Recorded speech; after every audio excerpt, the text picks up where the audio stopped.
Hello everyone, another video na naman nga po tayo ngayon.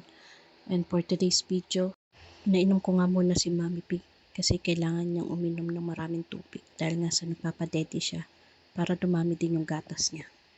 Sobrang init din kasi ng panahon, kita niyo may electric pump ang nakatapat kay Mami Pig.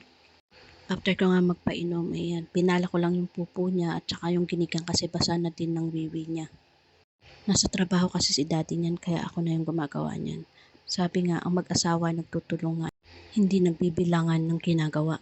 Tulog din kasi si Yana yun kaya nakapaglinis ako. At ayan nga, nag-ala Spider-Man ang mami mo.